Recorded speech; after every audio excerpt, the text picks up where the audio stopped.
Louisiana State University is known for its championship teams. Oh. However, senior Clinton Raspberry is part of a championship team you've probably never heard of. We're a competitive bass team that, we travel all over the country and fish against a bunch of different other schools. Raspberry states that traveling is one of the biggest perks of being on the bass fishing team.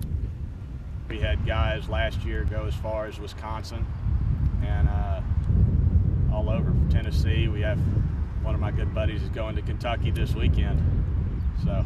However, getting to travel the country and bass fish isn't all it's cracked up to be. We don't actually get any money from the school. The UREC budget estimates that $81,000 were distributed among sport clubs last semester. Matt Boyer, Associate Director of Programs and Outreach for LSU University Recreation, offers some theories as to why the fishing team was not included. Fishing is unique in that there's boats involved, which have a lot of liability with them, but also a lot of the events you enter into, there is prize money, and that could be a source of concern too. Stasha Mashinchi, the coordinator for sport clubs at LSU, offers some insight as to what it takes for a student organization to become a sport club. The university is going to look at, what's going to be popular here as well as, in general in the NCAA. However, when questioned about the liabilities of having a fishing team as a sport club, Mashinchi was all but forthcoming. It's not really something that I feel like I'm comfortable speaking to because I wasn't privy to that conversation, so I don't know the format by which that conversation was had. Regardless of what happens with funding, Raspberry can only say one thing to sum up his college fishing career. I love every second of it.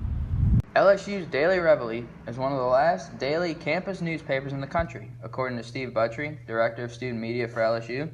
Consuming media as a student, we put out a campus newspaper, but we did not see students walking across campus consuming the newspaper. The growing popularity of mobile platforms has caused some newspaper companies to cut publication days or shut down altogether. According to mass communication professor Roxanne Dill, the introduction of web-based news is not only hurting businesses, but also affecting the grammatical aspect of journalism.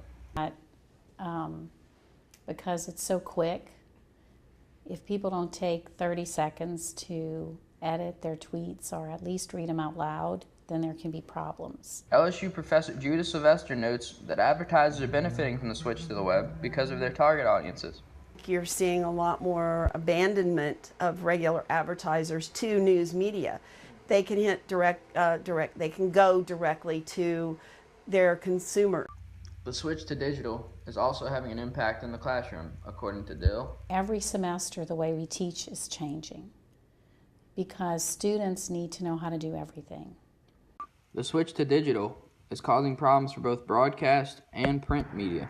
And what we call legacy media are not only moving actively and quickly into the digital space, they're trying to figure out what that means in terms of content, what it means in terms of business and paying for the production of content, and what it means, what's the best way of delivering.